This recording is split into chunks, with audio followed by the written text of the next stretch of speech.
پے در پہ بیماریوں نے اس گھر کو ہلا دیا تھا۔ کبھی ماں بیمار، کبھی بچے، ہزاروں روپیہ خرچ ہو رہا تھا۔ یہ عافیہ کی خالہ کا گھر تھا۔ عافیہ کو خبر ملی تو بہت دکھی ہوئی۔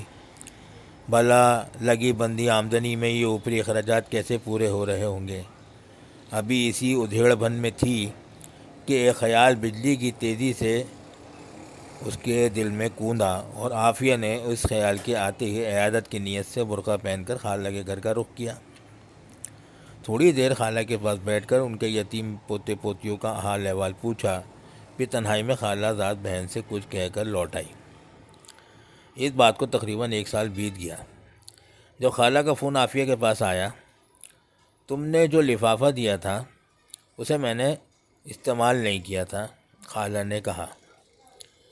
کچھ لمحے تک تو عافیہ کو یاد ہی نہیں آیا کہ وہ کس لفافے کا ذکر کر رہی ہیں۔ پھر ایک دم ذہن میں جھماکا سا ہوا تو صرف اتنا ہی پوچھ سکی، کیوں خالہ جان؟ اور وہ تو میں نے آپ کو دیا بھی نہیں تھا، شمسہ باجی کو تھمایا تھا۔ کیونکہ میں نے سوچا تھا کہ تمہیں واپس کر دوں گی، خالہ نے کہا، لیکن پھر یہ خیال آتا رہا کہ تم برا نہ مان جاؤ۔ آپ نے ایسا کیوں سوچا خالہ؟ میں نے ایک نئے رواج کی بنیاد ڈالی ہے جو گزشتہ رواج سے 1000 درجے بہتر ہے۔ خالہ نے پوچھا، کیا مطلب؟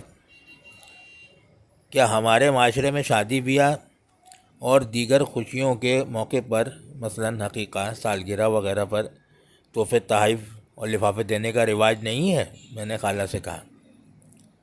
خالہ نے کہا، وہ تو ہے۔ پھر میت، بیماری اور غم کے موقع پر کیوں نہیں؟ میں نے خالہ سے پوچھا۔ اور انتقال کے وقت سب مل کر کھانا کھاتے بھی تو ہیں، تو اعلانیہ طریقے سے ہم غم گسار کی خوشی سے بطور ہدیہ مدد کیوں نہیں کرتے؟ عافیہ ایک لمبا سانس لینے کو رکی۔ اور خالہ جان، آپ جانتی ہیں کافروں کے تہوار سے مشابہت کی بنا پر میں سالگرہ کی قائل نہیں، اس لیے کبھی آپ کے بچوں کو سالگرہ پر ہدیہ نہ دیا۔ لیکن میں نے سالگرہ کے موقع پر ہدیہ دیتی تو کیا آپ اس کے ساتھ بھی یہی سوچ رکھتی؟ خالہ نے کہا، بیٹی، تمہارے حالات بھی تو ہماری طرح ہیں، مجھے اس لیے فکر ہے۔ پیاری خالہ، یہ تو میری جیب خرچ تھی جس کے تصرف پر شریعت نے مجھے اختیار دیا ہے۔ خیر، میں تم سے کہہ رہی ہوں کہ تمہاری دی ہوئی رقم سے میں نے عید کے جوڑے جوتے منگوائے ہیں بچوں کے لیے، خالہ نے مجھے بتایا۔ میں نے اللہ کا شکر ادا کیا کہ اے مالک، تیرا شکر ہے، لیکن ساتھ ہی یہ دکھ بھی ہوا کہ رقم اصل مصیبت کے وقت ان کے کام نہ آ سکی۔ کاش ہم روایت شکن بن سکیں اور غلط روایتوں کو توڑ کر اچھی روایتوں کا رواج پیدا کریں۔